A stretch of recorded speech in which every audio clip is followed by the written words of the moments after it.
The final warning to the Bitcoin boulas and the crypto boulas of this world as we do go over a very long-term chart that we've been bringing into the focus on this channel for the past couple months. Now in the heart of the storm, as you might say, as this week and probably the week after that are going to provide the biggest opportunity, I suspect, and I want to bring this one kind of full circle on this video for the people who are still watching. A little bit of spoon feeding perhaps today as we get into this one. So first things first, started off with the chart of the day, which is, of course, the Bitcoin production cost fundamental chart, represented by Charles Caprioli over here. Want to give him a big shout out for that. Go check him out on Twitter. I think that he is really the only, at least fundamental guy that I'm aware of that happens to know a fuck of what he's talking about. I always get people asking me about his name as well. Hey, sir, it's literally spelled out right for you right there at the top left corner of the screen. Absolutely insane how the internet works. Anyways, in this case, we are looking at the chart, and its relevance is that it has accurately predicted the basement price, the lowest price for Bitcoin during some of the most intense,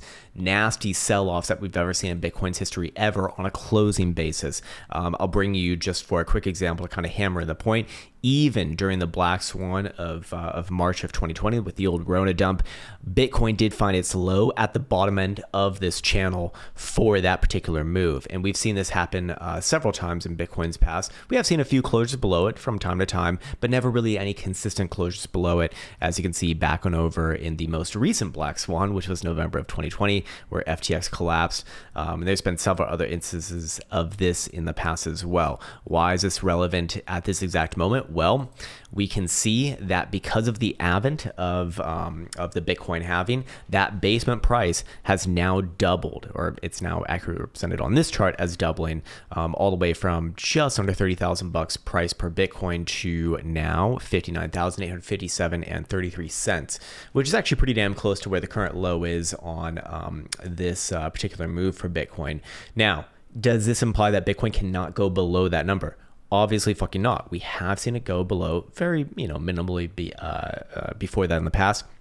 On a wick basis, even kind of nastily below it, like we did see back on over in the Rona times. But on a closing basis, yeah, found its lows very, very close to that level. So with Bitcoin trading here at 61,000 bucks, that is, at least in my opinion, very, very close to that number. And while Bitcoin could very easily come down here, and I'd be completely lying to you if I didn't say that just chart wise, it wouldn't surprise me if it does take a little tumble below 60,000 bucks this week. But as we've been going over for the past week now, if Bitcoin is going to have downside, these first 2 weeks, or these first, actually, I guess it's more like 3 weeks of May would be the time to be doing that. So we're kind of in the heart of the storm right now. And with Bitcoin already kind of flirting around this number, still a little bit above, I would say that any sort of, dump below that, below about 60,000 bucks in this next week or a week and a half is probably going to be an opportunity long term. Not only this, but we do see over here on the bottom end, the Bitcoin production cost oscillator, just represented in oscillator format, has turned green for the first time basically since January of this year. And again, just going throughout the full history of Bitcoin, anytime that has been green, these have been good value areas long term. Anyways, I do want to also go into something else that we've spoken about many times in the past, the past few months here, which is the average corrections for Bitcoin throughout this cycle and prior cycles. And as we can see thus far, the correction that Bitcoin has put in since the all-time high to the current low has been about 23.5%. And we've seen several just over 20% corrections for Bitcoin throughout this current cycle that started in the year 2023, January, of which, 22.5% over here, just over 20% over here, 21.25% over here, almost 21% recently, and then about 23.5% over here. So still playing within the sort of, the general percentage correction that we have seen in the past. And as in terms of days, we have seen these corrections take as much as 65 days for this current cycle. And this has been consistent in prior cycles as well. There's like a flavor of the cycle correction. We can see in 2000 and in 20, we got a 21% correction right there, 18.5% correction right there, and then deep 20% corrections later on in the cycle. And then of course in 2017, everyone's already familiar with this one, but 20 like low 20s, then goes all the way up to mid 30s, and we typically do expect those corrections get more severe as the cycle progresses, gets more volatile, obviously. And we've all seen it in the cycles before that, but actually I'm not on the proper chart that has these already written out, but you can just check out prior videos where we've gone over that. So not only are we seeing the production cost fundamentals, so a fundamentally based thing suggests that, hey, lows are closer than not. They might even already be in, although I personally, just looking at the chart, wouldn't surprise me. Again, if you're going to, it's time to be defensive for this next week. Yes, a low might be put in, fair enough, but it's better to be defensive for this next week, I would say, than not.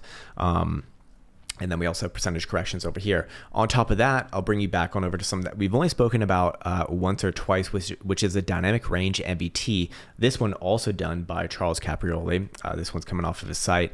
And what he's done here is he's basically modified the MBT, which you might have been aware of from like 2018. But basically it is, I'll just kind of read it off the board right here. The MBT is often called Bitcoin's price to earnings ratio. It is a ratio of on-chain transactions to market cap. The use of dynamic range bands here helps to identify regions of under or overvaluation. Basically, when it's undervalued, when it's overvalued. And what I've done on this, or what I've done with this information over here, is I've marked off all of the areas where we've seen the dynamic range MBT below the green band on the bottom. So if we go over to this chart here, we can see that the red vertical bars correlate to those levels. And what do you notice about this immediately? These are all major lows for Bitcoin. Within a bull market, these are all major lows before never going lower. They also do correlate, by the way, with macro lows as well, even on the Corona dump over here. And then even when cycles are switching up, it did, and we do get bear cycles, it did accurately correlate to those major lows before pretty significant bounces. I mean, this one over here was a almost 50% bounce. This one over here, almost 40% bounce, and then obviously the next macro low.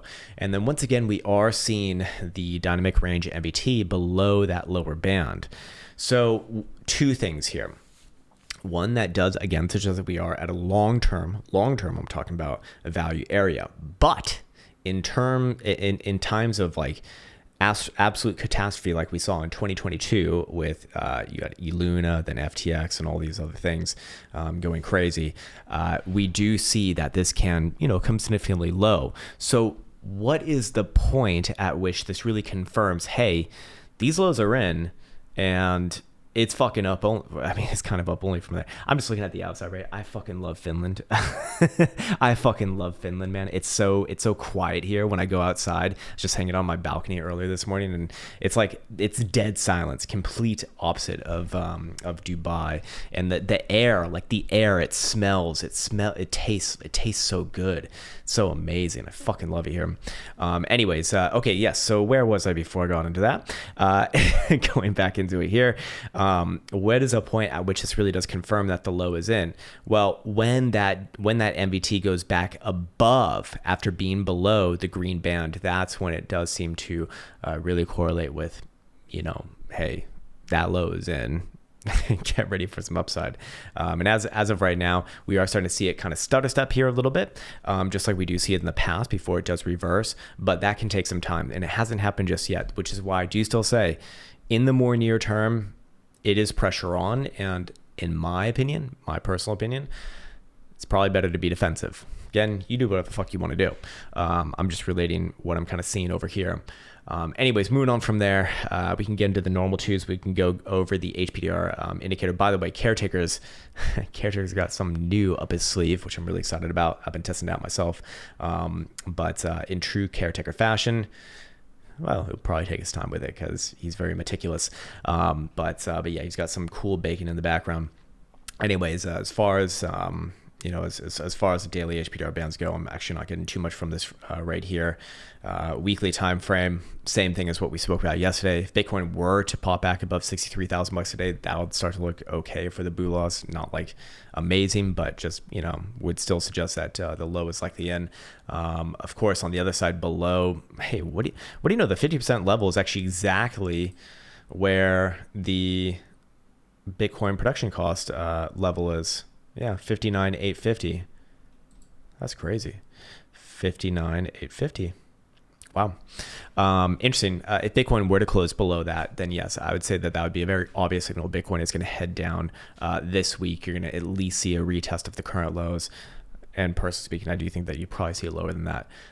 But of course, as long as Bitcoin's between about 63, below 63, but above 59,850, it's kind of in limbo here. I don't really have a strong call either way, or a strong propensity either way. Going over here to the trend wave catalyst. Again, if you're in the Krown Quant automation features service, then you do have access, or you should have access to this. If you don't already have access to it, send an email to elsa.crowntrading@outlook.com. Yeah, there you go. Put trend wave in the header and send her a receipt of your quant automation. Anyways, in this case, the weekly is actually precisely in alignment with where I would define the current pivots. Most importantly, to the upside, because I do understand that a lot of people are probably going to look at the daily and they're going to be like, "Hey, it's an inverted herp and derp," and technically it's kind of in there, I guess, but this one's ripe for fuckery because realistically, you don't really have a reversal until you're back above that April 22nd high, or 67,500, basically the upper band of this. We'll also release this script for public consumption as well, but maybe later this week. I think I'm getting sick again, like this fucking traveling bullshit. Fucking hate it, man. It's like everything just takes longer and longer and longer.